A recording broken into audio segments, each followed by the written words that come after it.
자, 돈되는 라디오 방송 시작하겠습니다. 화면에 보이는 두 가지 주제에 대해서 여러분들과 이야기해보는 시간을 갖도록 하겠습니다. 좋아요, 구독 한 번씩만 정중히 부탁드립니다. 오늘 방송의 제목, 아베 내각은 외통수에 걸렸다. 외교 전문 매체가 공식적으로 보도한 내용에 따르면 미국 미사일의 일본 배치가 매우 유력하다는 현재 시황과 안보적으로 일본은 미국의 꼭두각시이기 때문에 일본이 미사일 배치를 받을 가능성이 높다는 돌직구를 날린 중국 전문가의 이야기를 해보겠습니다. 어제 말씀드렸던 주제에서 더 구체적으로 언급한 언론과 전문가의 의견을 추가해서 심도 있게 다뤄보겠습니다. 요즘 미국의 미사일 배치 관련해서 이야기들이 참 많죠. 외교 전문 매체 디플로맷에서 흥미로운 보도가 나왔습니다. 미국은 아시다시피 중거리 핵 전력 조약 INF라고 합니다. 이 INF를 탈퇴한 이후로 아시아의 우방 국가에 중거리 미사일 배치를 희망한다고 밝혔죠. 미국이 해당 조약으로 아시아에 중거리 미사일을 배치하지 못하는 동안 중국은 적극적으로 미사일 등을 개발해서 배치해 왔다면서 불평을 해왔었습니다. 중거리 미사일 배치는 에스퍼 미 국방부 장관이 반드시 추진하겠다고 밝힌 사안인 만큼 미사일 설치가 시행될 대상 국가, 대상 지역이 어디일지가 초유의 관심사였는데요. 이 중거리 미사일 문제는 중국의 심기를 아주 강하게 건드릴 수 있는 대목이죠. 이미 장기간 지속되는 무역 전쟁으로 인해서 미국과 중국과의 관계가 얼어붙는 상황에서 군사 분야에서도 돌이킬 수 없는 대립구도, 대결 구도가 발생할 수 있습니다. 미사일 설치로 예상되는 후보 지역은 어디가 있냐? 한국, 일본, 대만, 괌 등이 유력하게 꼽혔죠. 이 미사일 배치가 시행되는 국가는 사실상 중국에게 엄청난 규모의 경제 보복을 당할 것이 분명한 상황입니다. 미국 측의 미사일 배치 이야기가 나오자마자 한국과 일본에게 미사일 배치를 허용하면 가만두지 않겠다, 이렇게 엄포를 놨던 중국 정부였죠. 과거 사드 사태 때 우리나라 기업들이 중국에게 얼마나 고생을 했습니까? 그것과는 비교할 수 없는 규모의 보복이 가해질 것이고요. 비교할 수 없는 사안입니다. 외교적으로도 중국과의 관계가 극도로 경색될 것은 분명하며 미사일 설치를 받게 되면 추후에 전쟁 등의 유사 상황 시에도 선제적인 공격을 받을 수 있는 포인트가 될 수 있는 위험성이 있기 때문에 이 굉장히 어려운 문제라는 겁니다. 지난달 30일 디플로맷의 보도에 따르면 미국이 일본 오키나와의 류큐섬과 남태평양 팔라우 제도에 미사일을 배치할 것이 유력하다고 보도하였습니다. 자, 팔라우 제도, 생소한 이름이죠. 필리핀의 영토 아니야? 이렇게 생각할 수 있는 지역인데요. 그러나 팔라우는 태평양 서부의 연방 국가로 미국의 군사 접근을 허용하는 자유연합협정을 맺고 있습니다. 그런 만큼 미사일 배치에 명분이 있는 지역이죠. 이 두 지역이 고려가 된 이유로는 미국의 전략예산평가센터 CSBA의 앤드류 분석가가 주장한 군도 방어 전략이 적극적으로 힘을 얻고 있는데 기인한 것입니다. 이 군도 방어 전략의 핵심이 무엇이냐? 중국과 러시아, 북한을 견제하기 위해서 쿠릴 열도에서 시작해 오키나와 남태평양으로 이어지는 미사일 방어선을 구축하자는 것이 그 핵심이고, 해당 전략을 수행하는 데 있어서 가장 유력한 요충지는 오키나와의 류큐섬과 팔라우 제도라고 분석을 하였습니다. 이반 칼릭, 이 국방위원회 조 커트니 의원의 보좌관을 지낸 인물입니다.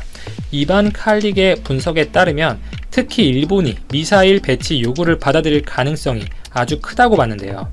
다른 유력 국가로 지목되었던 한국에 대해서는 별다른 언급이 없었고, 필리핀의 경우에는 로드리고 대통령이 친중 정책을 펴고 있어서 중국과의 관계가 걸려있는 만큼 어렵지 않겠나, 이렇게 봤습니다. 대만의 경우에는 정말 중국을 강하게 자극시킬 수 있는 포인트죠.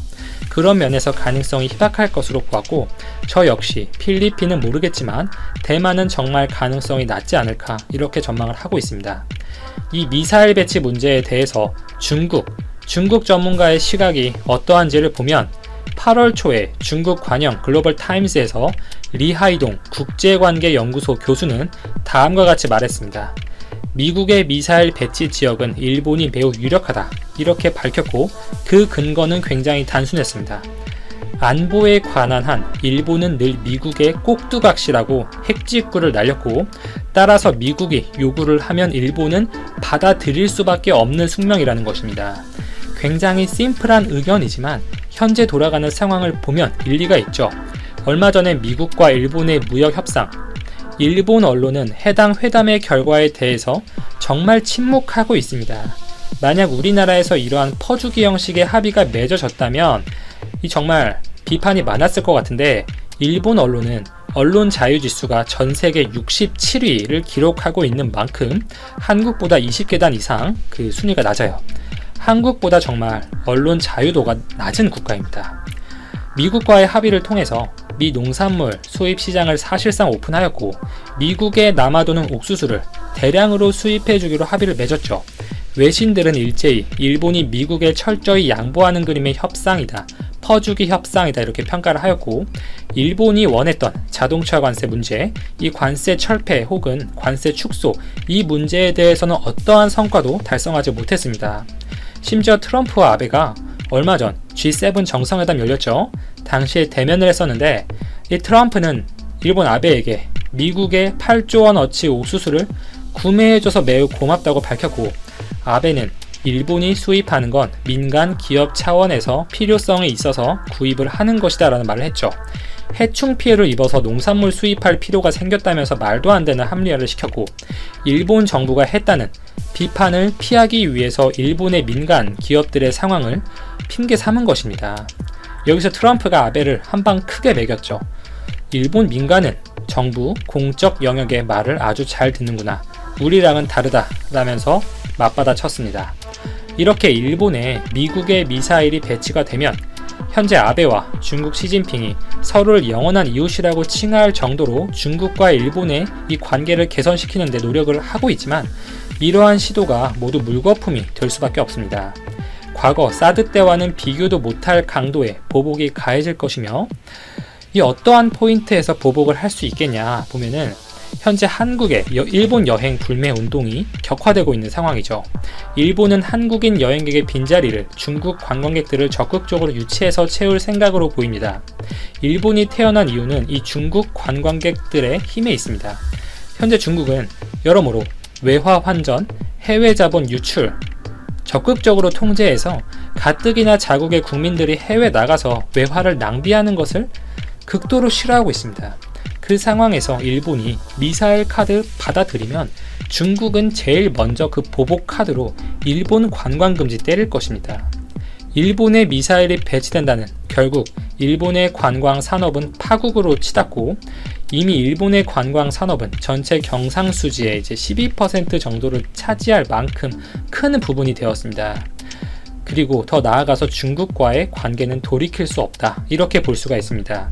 기본적으로 사회주의 체제 하에서 가해지는 규제는 훨씬 더 파워, 그 임팩트가 강할 수밖에 없습니다. 자, 현재 돌아가는 흐름은 이렇게 여러 언론, 전문가들의 예상도 그렇고, 미국은 일본에 우선적으로 미사일 배치를 고려할 수밖에 없습니다.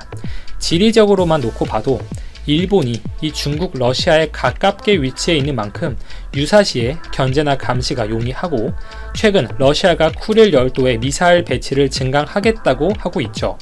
그렇게 되면 쿠릴 열도 전역, 그리고 일본의 홋카이도의 일부 지역들도 해당 미사일의 사정거리에 포함이 되는 만큼 일본 내에 미사일을 설치할 만한 추가적인 명분이 될 수 있는 부분입니다. 추후에 북한과 중국을 대항하는 이 동아시아 군사 안보 문제에서 미국은 일본의 영향력에 대해서 강조를 하고 있고, 일본 또한 역사상 최고 금액의 군 예산을 편성하고 있고, 이 평화 헌법을 개정하려는 의지를 강력히 표출하고 있습니다. 또한 쿠릴 열도와 오키나와를 잇는 지점이 추후에 미국이 그리는 방어선으로 설정이 되기 때문에 이 요충지에 당연히 미국은 힘을 실을 가능성이 높겠습니다. 자의적으로 공격용 무기의 배치가 불가능하고 평화 헌법상 전쟁을 일으킬 수 없는 일본이기 때문에 미국의 제안을 거부할 만한 명분이 현재 뚜렷하지가 않습니다. 일본 입장에서는 내년에 중요한 행사인 도쿄 올림픽도 있고, 이 관련된 미국의 요구와 제안을 최대한 뒤로 미루고 싶고 합의도 늦추고 싶겠죠. 당장의 잡음, 이슈는 분명히 원하지 않을 일본의 상황입니다. 자, 미국이 어느 쪽에 먼저 제안을 걸지, 미국의 현재 의중 계획은 어떠한지 매우 흥미로운 대목이고, 어떻게 트럼프가 일본의 아베를 설득하고 9월 삶을지 우리는 지켜봐야겠습니다. 미국이 미사일 배치를 한 군데만 선택해서 설치한다는 보장도 사실 없는 상황이고, 여러 복수의 지역도 고려할 수가 있겠죠. 과연 어떠한 흐름으로 흘러갈지, 일본이 미국의 제안을 받아들일지, 어느 정도 선에서 뿌리칠 수 있을지 주목을 해봐야겠습니다. 이상 여기까지 정리하고 방송 마치겠습니다. 감사합니다. 도쿄의 봉쇄는 현실이 되었다. 바이러스 감염증 사태로 일본 도쿄가 봉쇄될 것이라는 전망이 확산되면서 현지에 진출한 국내 은행들이 비상상태에 돌입했다.